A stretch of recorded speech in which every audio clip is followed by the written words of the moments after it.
तो कैसे आप सब, आज मैं फिर आपके सामने नए टॉपिक के साथ कि जैसे हमारी एयर है, एयर हमें पता है कि मिक्सचर है एयर, कई गैसेज है इसके अंदर, ठीक है। तो उनको अलग अलग हम किस तरह से कर सकते हैं। हमें पता है सबसे ज़्यादा नाइट्रोजन होती है, ठीक है, 80% तक, 78% तक नाइट्रोजन होती है। फिर ऑक्सीजन होती है 20% तक। उसके बाद फिर आर्गन है, ठीक है। इन गैसेज को किस तरह से अलग करेंगे हम, इसको क्या करते हैं, हाईली कंप्रेस करते हैं और टेम्परेचर कम करते हैं तो लिक्विफाइड गैस हो जाएगी। लिक्विफाइड गैस को फिर हम जो है फिल्ट्रेशन में हो जाते हैं। फिल्ट्रेशन में क्या है, टेम्परेचर थोड़ा राइज करते हैं तो उसको सेपरेटर में से अलग कर लेते हैं, ठीक है। जो बॉइलिंग पॉइंट है उन सब गैसेज के अलग अलग हैं, तो अलग अलग बॉइलिंग पॉइंट के हिसाब से वो अलग अलग लेयर में चली जाती हैं, ठीक है। ऑक्सीजन का बॉइलिंग पॉइंट जो है सबसे ज़्यादा है, ठीक है। फिर कार्बन डाइऑक्साइड, फिर आर्गन, फिर नाइट्रोजन, फिर इस तरह से निकले। नाइट्रोजन का -196 के लगभग होता है, ठीक है, और ऑक्सीजन का है -183 माइनस में, ठीक है। तो इस तरह से अलग करते हैं। अब जैसे कोई ये है कि अब कोई कॉपर सल्फेट है, इसमें से इम्प्योरिटी वगैरह कैसे दूर करते हैं, क्रिस्टलाइन मैसेज होता है। इसमें थोड़ा पानी डाला, डिश में लिया, उसको गर्म कर दिया, पहले तो उसको फिल्टर कर लिया, फिल्टर करने के बाद इम्प्योरिटी बाहर आएगी फिल्टर में, उसके बाद उसको हीट कर दिया, हीट करने के बाद उसको छोड़ दिया, ठीक है, थोड़ा सैचुरेटेड सोल्यूशन छोड़ दिया, तो इवेपोरेशन होगा, उससे जो है वाटर उड़ जाएगा, वो क्रिस्टल के फॉर्म में रह जाएंगे। इससे नमक का भी हम करते हैं। नमक जो है समुद्री नमक, जो हमारा सी साल्ट बनाते हैं, वो भी इसी तरह से होता है प्रोसेस, ठीक है। उसमें भी इसी तरह से हम करते हैं तो सी साल्ट बन जाता है, ठीक है, क्रिस्टलाइजेशन हो जाता है, उससे नमक का करते हैं। लेकिन चीनी वगैरह कुछ चीज़ें उनको नहीं ऐसे कर पाते, जो पानी में घुल जाती है, ठीक है।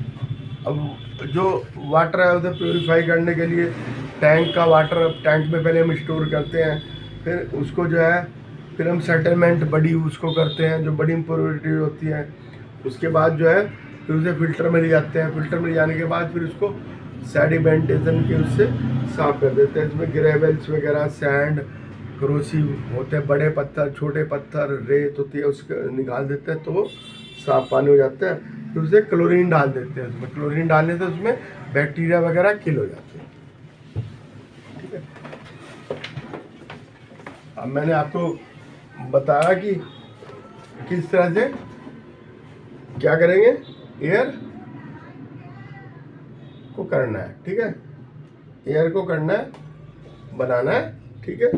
तो सबसे पहले हमने एयर को इसमें से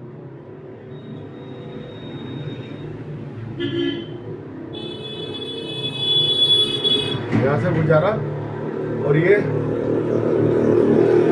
फिल्टर लगे हैं, ये प्रेशर देने के लिए लगे हैं, ये प्रेशर वाले लगे हुए हैं। यहाँ से एयर गई, एयर यहाँ आई, है ना। तो ये बड़ा कंटेनर है, ये बड़ा कंटेनर है ना।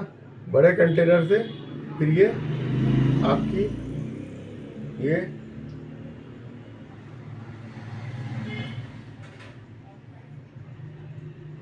सेपरेटर में आई, सेपरेटर से इधर चली गई, यहाँ से लिक्विफाइड हुई, लिक्विफाइड से फिर ये चली गई, ये निकलेगी, एक गैस यहाँ से निकल जाएगी और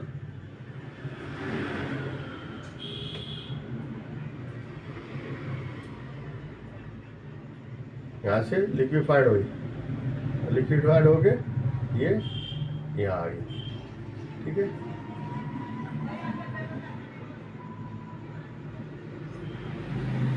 ये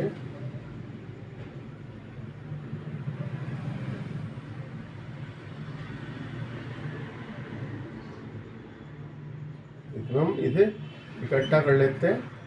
ये क्या है, ऑक्सीजन गैस, यहाँ से क्या निकलेगी,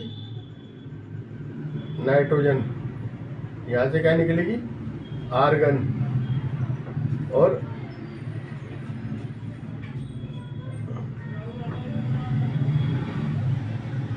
ठीक है, और यहाँ से क्या निकलेगी, CO2, ये पहले निकल जाएगी।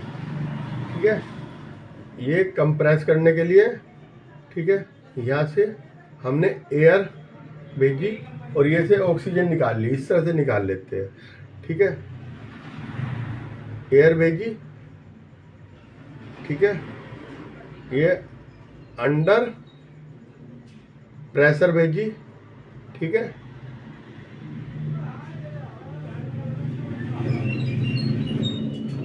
और ये जो है कूलर लगाया जाता है इसमें।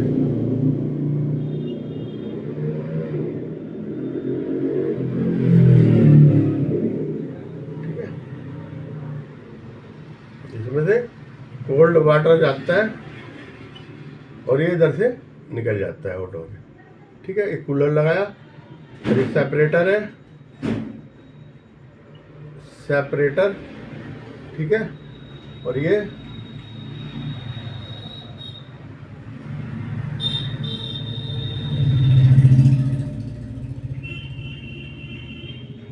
N2 आउटलेट हो गया। ठीक है, ये फ्रैक्शनल डिस्टिलेशन है।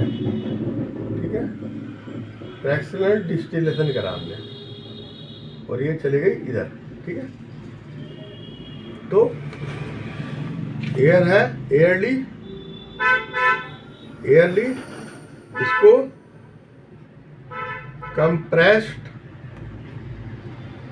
By increasing pressure and decreasing temperature, liquid air, ठीक है, allowed to warm up slowly in fractional distillation पे लेके गैसेज गेट सेपरेटेड हो गया ऑन डिफरेंट लेंथ, अलग अलग लेंथ पे अलग अलग गैसेज हो जाएगी। ठीक है, अब ये देखिए BP और गैसेज, एयर की गैसेज है उनका BP, ऑक्सीजन -189,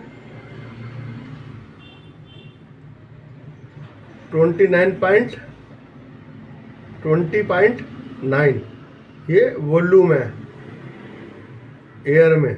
ठीक है, अब आगे आएगी आर्गन -86, 0.9, आगे आएगी नाइट्रोजन, ये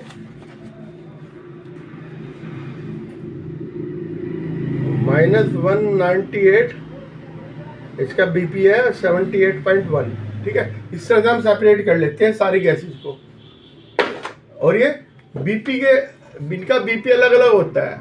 हमारे को क्रिस्टलाइजेशन बताया था कॉपर सल्फेट, उसको क्या करते थे हम, पानी में घोला डिश में और उसको हीट करा, पहले तो फिल्ट्रेशन करा फिर हीट करा, तो क्रिस्टलाइजेशन होता है।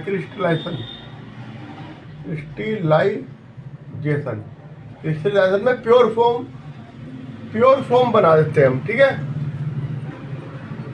CuSO4 या और साल्ट वाटर, ठीक है, प्लस वाटर है, फिल्टर, और फिर उसे रख दिया इवेपोरेशन के लिए।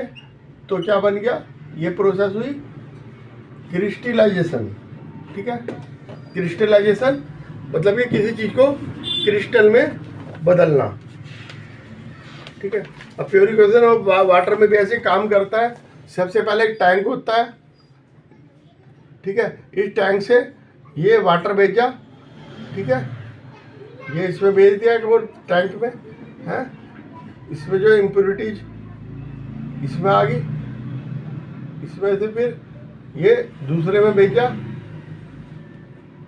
ठीक है, ये इसमें भेज दिया और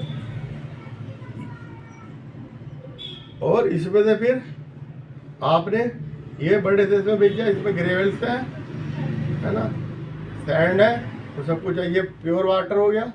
फिर एक और टैंक में भेजा, ठीक है, इसमें क्या है,